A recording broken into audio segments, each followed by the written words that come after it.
So what I'm feeling right now is actually that I've been living on top of a mountain in Southern California for the last 4.5 years, about a 15-minute walk from my closest neighbor.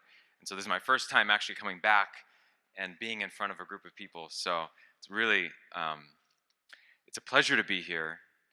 And it's really a pleasure because I feel like I'm with family.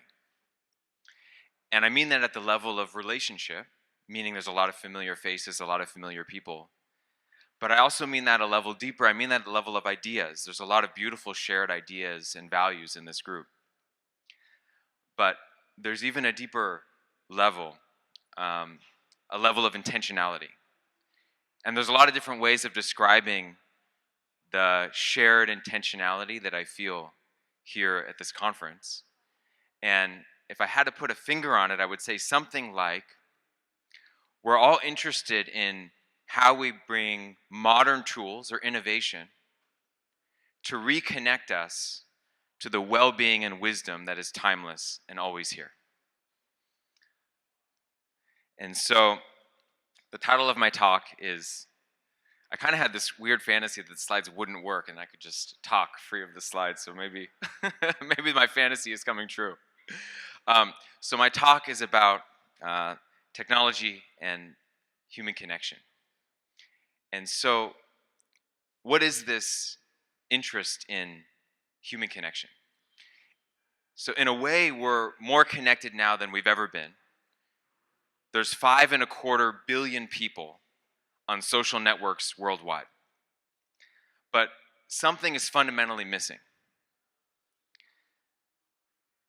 What the statistics show us is that we're actually lonelier than we've ever been. The numbers are something like 1/4 of the global population reports regularly feeling lonely. And so even though we're more connected, there's a fundamental flaw because the internet and social networks connect us at the level of information. They connect us at the level of tweets and updates and charts and graphs.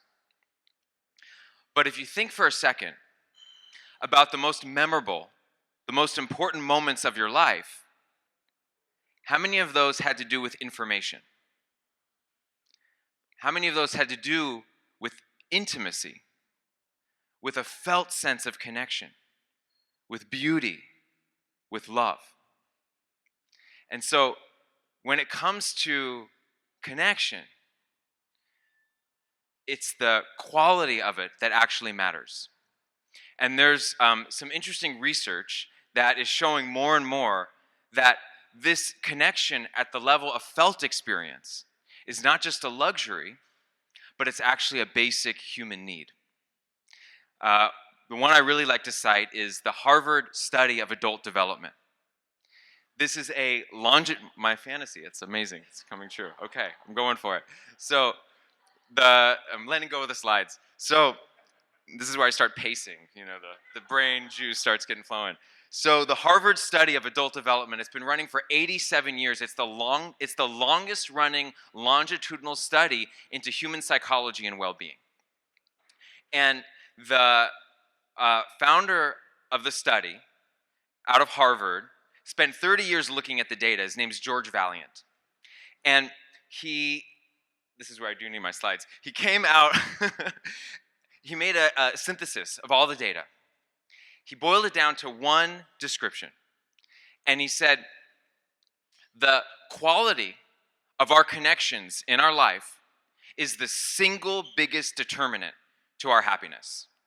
That was the result of this 87-year-long longitudinal study into human happiness. And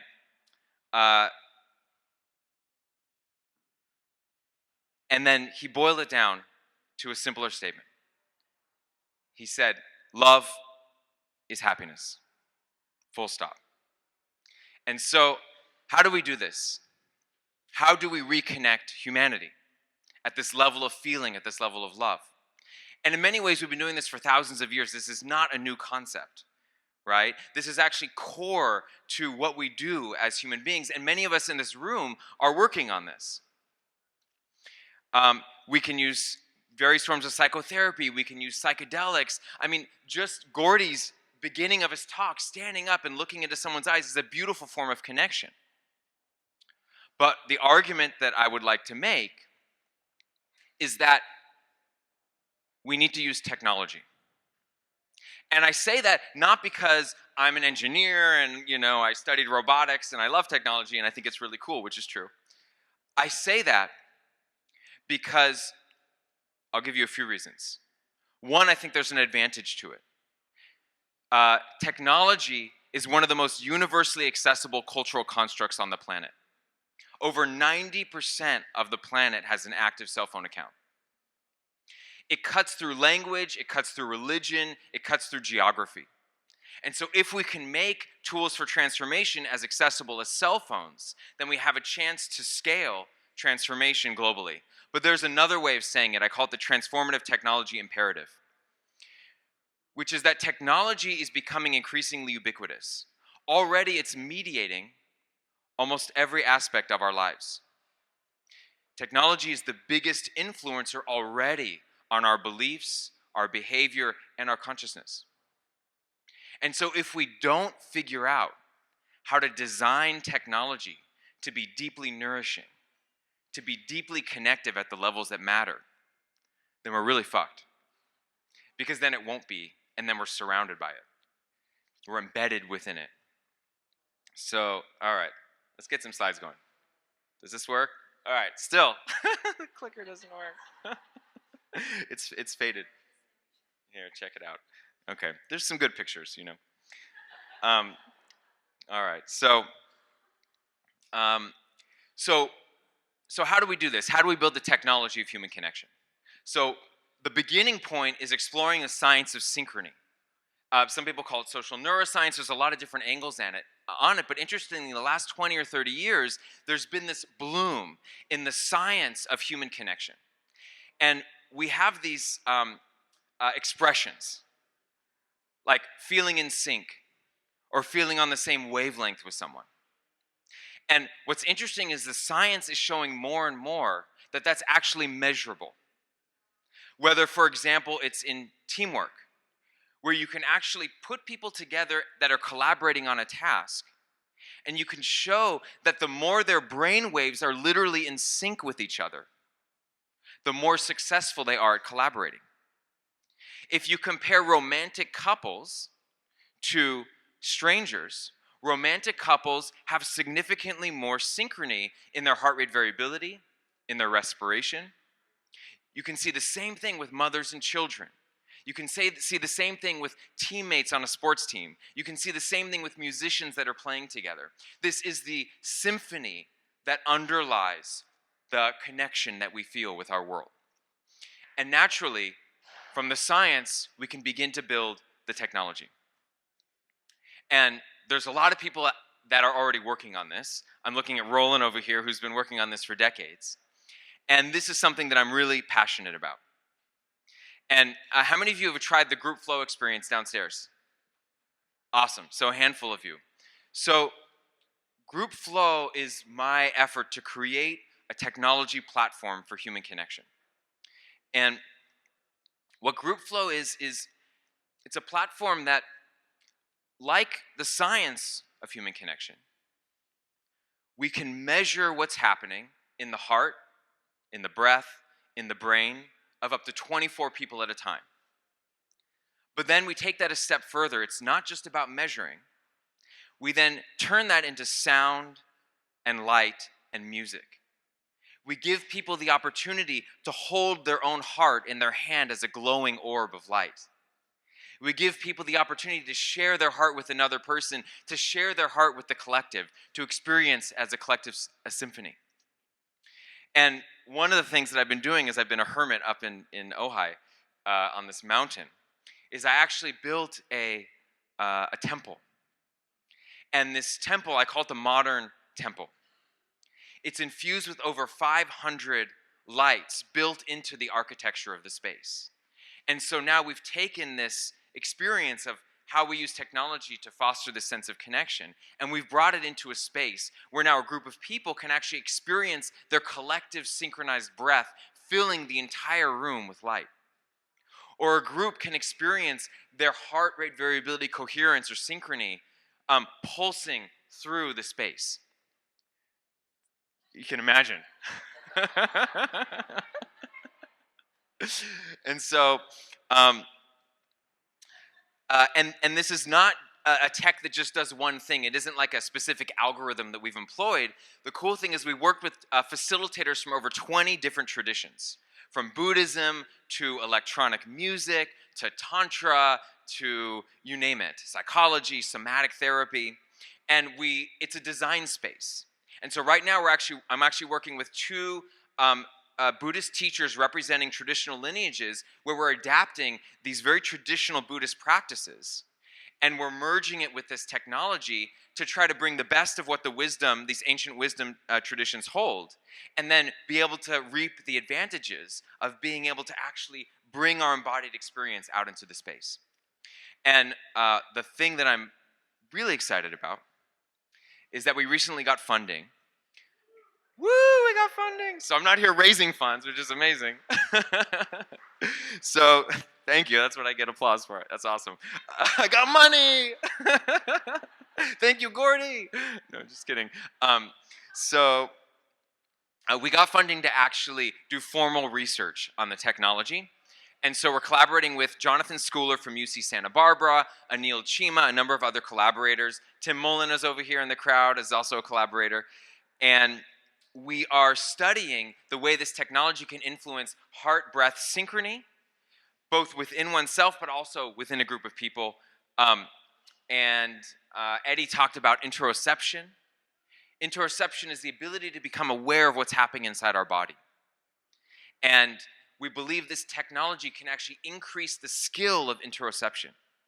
And when we know what's happening inside our body, turns out that's the same thing as empathy. That's the same thing of being aware of another.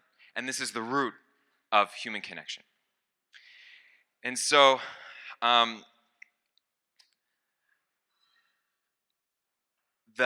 other thing, which I'm now there's building levels of excitement here. The next level of excitement is that the funding also allows us to design the next version of this tech. We call it Group Flow version 2.0. And so now this is beginning. This is a wireless platform. If those of you that have been downstairs, you've seen it's like this web of wires everywhere. You've got wires around you, you're holding wires, you have to like untangle yourself every time you move. This is a totally wireless platform that can do 8 channels of sensing simultaneously. So we can sense the brain, we can sense the heart, we can sense the breath. We also, like the existing group flow system, we can do real-time feedback for everyone in the group. We can do light, we can do sound, we can do different forms of stimulation, but the big change is now we can do 150 to 200 people at a time. And so what we're doing now is we're opening up a whole new research space. First, we expand what's possible for the space of synchrony research, where it's called hyperscanning in the academic space, where we can simultaneously measure from large groups of people, but we're taking this a step further. We can do what's called closing the loop. We can not just measure, but we can begin to explore how, like a symphony, the human beings in the room become part of a collective rhythmic process, and how we can use light and sound and music to actually bring the group into harmony. And so this, so where is this technology going? What's kind of the big vision here? And so for me, it begins with 24 people. Hopefully that expands to 150 or 200 people. We can begin to look in different contexts. We can look at everything from conflict resolution. There was a Buddhist teacher who was here yesterday, a dear friend of mine who's Israeli, and we were planning the moment we would bring Israelis and Palestinians together in a space and begin to explore how we can deepen the science and technology of resolving that depth of conflict. Awesome. I'll take applause for that one. How we can begin to resolve relational wounding, whether that's attachment wounding, marital conflict.